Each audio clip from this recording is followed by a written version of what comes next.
नमस्कार दोस्तों, सत्य की खोज में आपका स्वागत है। दोस्तों, वीडियो शुरू करने से पहले आपसे कहना चाहूँगा कि अगर अभी तक आप लोगों ने हमारे चैनल को सब्सक्राइब नहीं किया है तो सबसे पहले लाल वाले बटन पर क्लिक करके चैनल को सब्सक्राइब कर लीजिए और बेल आइकन को दबा दीजिए, जिससे हम जो भी वीडियो बनाएंगे सबसे पहले आपको मिल जाएगा। साथियों, अगर आप लोगों को हमारा कार्य पसंद आ रहा है या आप लोग चाहते हैं कि ऐसा ही कार्य परस्पर चलता रहे और आप लोगों को नई से नई जानकारी मिलती रहे, तो आप लोग हमें सामने दिए गए QR कोड को स्कैन करके फाइनेंशियली सपोर्ट दे सकते हैं, जिससे हमारी पूरी टीम अच्छे से कार्य कर पाएगी और आप लोगों को अच्छी से अच्छी जानकारी भी दे पाएगी। दोस्तों, तो आज की वीडियो में हम ब्राह्मण गुरुओं के बारे में बात करने वाले हैं। आज के समय में किताबों में जो ब्राह्मण गुरु बने फिर रहे हैं, उनके बारे में बात करने वाले हैं कि वो कितने फर्जी हैं और कितने सत्य। तो साथियों, वीडियो को बिल्कुल स्किप मत करिएगा, बहुत ही आनंददायक वीडियो होने वाला है, बस वीडियो को पूरा देखिएगा। तो आइए शुरू करते हैं।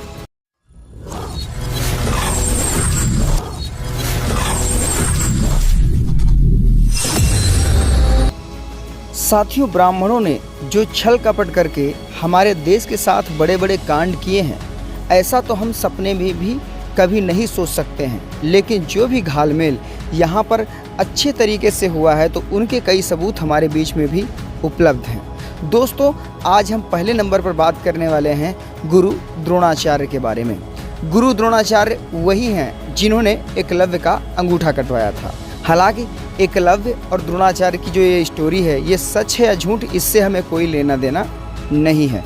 लेकिन इन पापियों के ग्रंथों में जो चीज़ मिली है वही मैं आप लोगों को देने की कोशिश कर रहा हूँ। ये सोच समझ करके मैं बता रहा हूँ, क्योंकि मैं ये समझ रहा हूँ कि जिस समय पर ये ग्रंथ लिखे गए हैं, उस समय पर इनकी भावनाएं क्या होंगी, इनके अंदर क्या चल रहा होगा। जिस प्रकार से इन्होंने अपने मनगढ़ंत ग्रंथों में भी इतना बड़ा घोर जातिवाद घुसेड़ रखा है, सोचो उस समय की स्थिति क्या होती होगी और इनके दिमाग में क्या चलता होगा। तो द्रोणाचार्य के बारे में हम बात करते हैं तो द्रोणाचार्य के बारे में बताया जाता है कि द्रोणाचार्य एक बार अपने शिष्यों को शिक्षा दे रहे थे। वहीं पर एक अभ्युदन नाम का व्यक्ति, यानी एकलव्य नाम का लड़का उनके पास आता है, क्योंकि एकलव्य के बचपन का नाम अभ्युदन ही था। तो वहाँ पर आता है, उसने इनसे शिक्षा मांगने की कोशिश करी और कहा कि मुझे शिक्षा दो।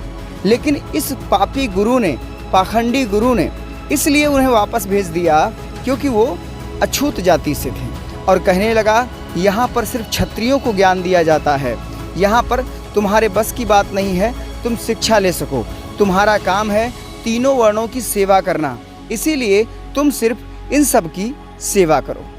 सोचने की बातें हैं, विचार करने की बातें हैं। लड़का धनुष बाण सीखना चाहता था और ये भाई साहब जो हैं वो उसको बताते हैं कि क्षत्रियों को सीखने की ज़रूरत है, यहाँ पर तुमको सीखने की ज़रूरत नहीं और मैं तुमको ज्ञान नहीं दे सकता, तुम सिर्फ और सिर्फ यहाँ तीनों वर्णों की सेवा करो।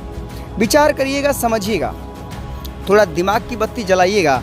ब्राह्मणों ने कभी भी तीर तलवार तो चलाई नहीं, फिर इनके दिमाग में ये कहाँ से आया? क्योंकि यहाँ तक बहुत से ग्रंथों में ये खुलासा भी हुआ है, ब्राह्मणों ने खुद अपने आप कहा है, हम धनुष बाण और तलवारबाजी से दूर रहते हैं। तीर तलवार और धनुष बाण से दूर रहने वाले लोग यहाँ पर किस तरीके से लोगों को धनुष बाण सिखा सकते हैं? अरे जिसको शिक्षा आएगी वही तो लोगों को धनुष बाण सिखाएगा।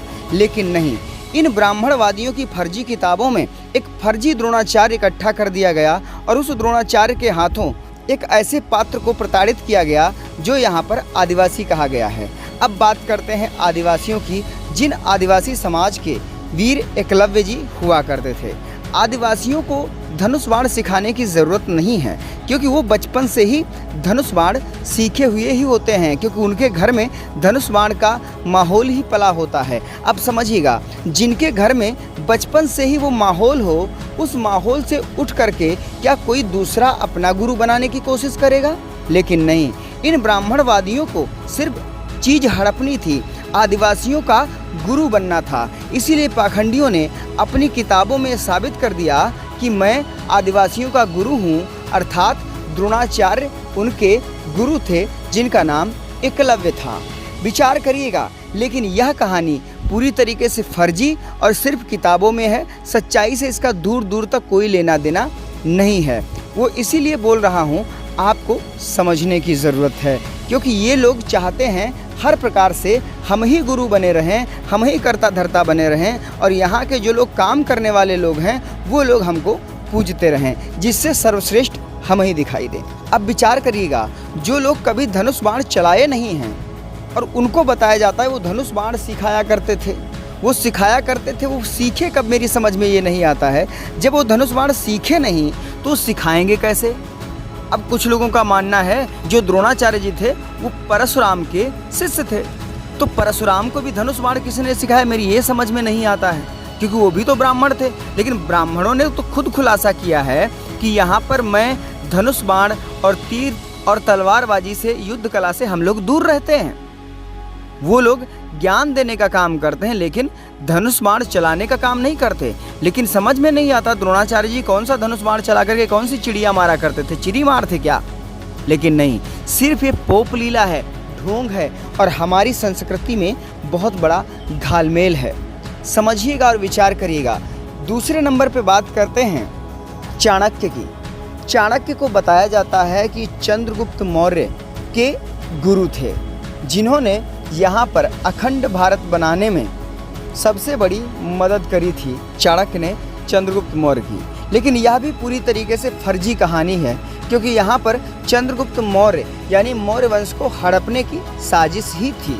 क्योंकि मैं इसलिए बोल रहा हूँ, यहाँ पर जितने भी अभिलेख मिले हैं उनमें सम्राट अशोक मौर्य ने बहुत कुछ लिखवाया है, लेकिन चाणक्य का चा भी उनमें ढूंढने से नहीं मिलता है। उन्होंने सब कुछ लिखवाया है, बुद्ध के बारे में लिखवाया है और अपने पूरे पूर्वजों के बारे में लिखवाया है, लेकिन चाणक्य का चा भी नहीं लिखवाया है। तो आप खुद ही विचार कर सकते हैं कि क्या एक ऐसा इंसान जिसने सब कुछ लिखवाया हो और वह एक प्रमुख आदमी को छोड़ दे जिसने उनके जो दादा थे उनको शिक्षा देने का काम किया था?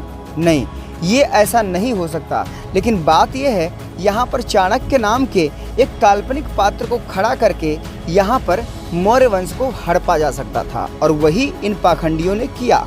उन्होंने देखा कि मौर्य वंश जो है वो बहुत ही विशालकाय, बहुत ही महान वंश रहा है। इन्होंने सोचा कि अगर इस मौर्य वंश को हम हड़प लेते हैं तो हम उस समय पर भी चले जाएंगे जिस समय पर यहाँ पर ब्राह्मणवादियों का कोई नामो निशान नहीं होता था। उन्होंने सोचा कि इनके अंदर हम जा तभी सकते हैं जब हमें मौर्य वंश मिल जाता है। फिर क्या, इन्होंने अपनी एक किताब लिखनी शुरू कर दी और किताब के अंतर्गत ये बता दिया कि चाणक्य जो थे वो चंद्रगुप्त मौर्य के गुरु थे और हर कदम कदम पर चंद्रगुप्त मौर्य को आगे बढ़ाने का काम करते थे। यहाँ पर एक बात और समझ में आती है, जो चाणक्य थे वो हिंदू व्यवस्था को मानने का काम करते थे। हालांकि जिस प्रकार से चाणक्य के बारे में लिखा गया है किताबों में, उस प्रकार से ये बताया जाता है ये हिंदू व्यवस्था को मानने का काम करते थे। लेकिन वहीं पर चंद्रगुप्त मौर्य जो होते हैं वो ले बुद्धिस्ट हो जाते हैं। अब आप समझिएगा, वो ले बुद्धिस्ट कैसे हो जाते हैं? जिसका जो गुरु है वो खुद ही हिंदू व्यवस्था को माने और शिष्य ले बुद्धिस्ट हो जाए। कुछ लोगों का मानना है कि वो जैन भी थे चंद्रगुप्त मौर्य। अगर इन दोनों बातों को हम कंसल्ट करते हैं तब ये बात सामने निकल कर आती है कि जिसका गुरु हिंदू हो उसका शिष्य अदर कैसे हो सकता है? अब आप समझिएगा और विचार करिएगा, किस तरीके से जिसका गुरु जो है वो हिंदू व्यवस्था को माने और उसका शिष्य जो है वो जैन हो जाए या ले बुद्धिस्ट हो जाए, ऐसा तो संभव नहीं है। लेकिन इन पाखंडवादियों ने किताबों में लिख करके मौर्य वंश को हड़पने की कोशिश की और बहुत बड़ी साजिश चलाई, लेकिन इनकी साजिश पूरी की पूरी तरह फेल हो गई।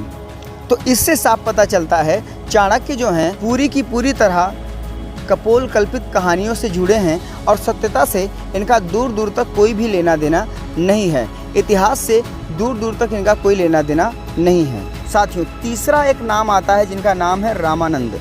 रामानंद के बारे में बताया जाता है कि यहाँ पर जो बहुजन समाज के गुरु रहे हैं, बहुजन समाज के समाज सुधारक रहे हैं, उन सब के गुरु हैं रामानंद। जैसे कि अनंतानंद, सुरसुरानंद, सुखानंद, नरहरदास, भवानंद, भगत पीपा, कबीर, सेन, धन्ना, रविदास और 2 महिला शिष्य भी थी, सुरसुरी और पद्मवती।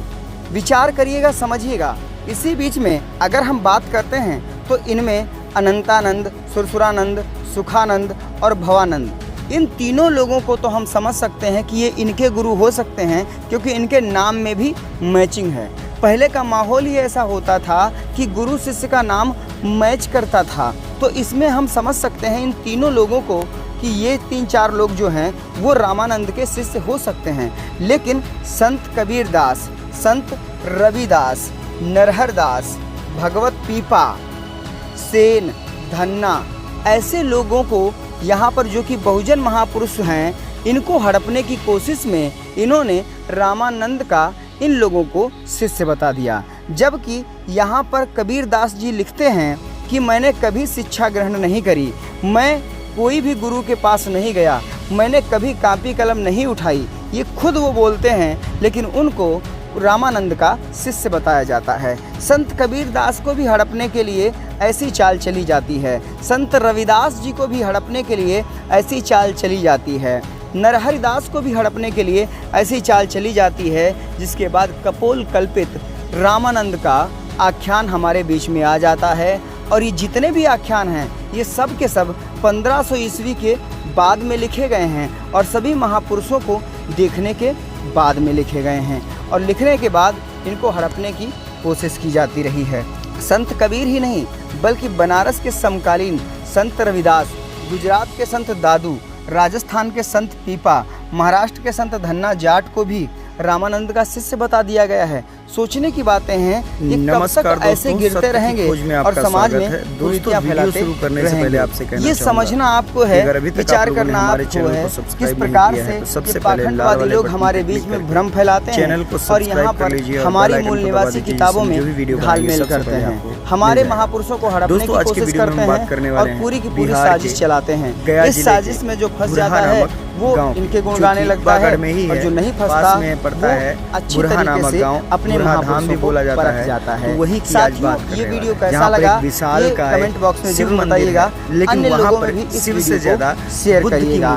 दोस्तों ऐसे वीडियो पाने के लिए चैनल को सब्सक्राइब करिएगा। मिलते हैं अगले वीडियो में, तब तक के लिए क्या वह बुद्ध विहार हुआ करता था?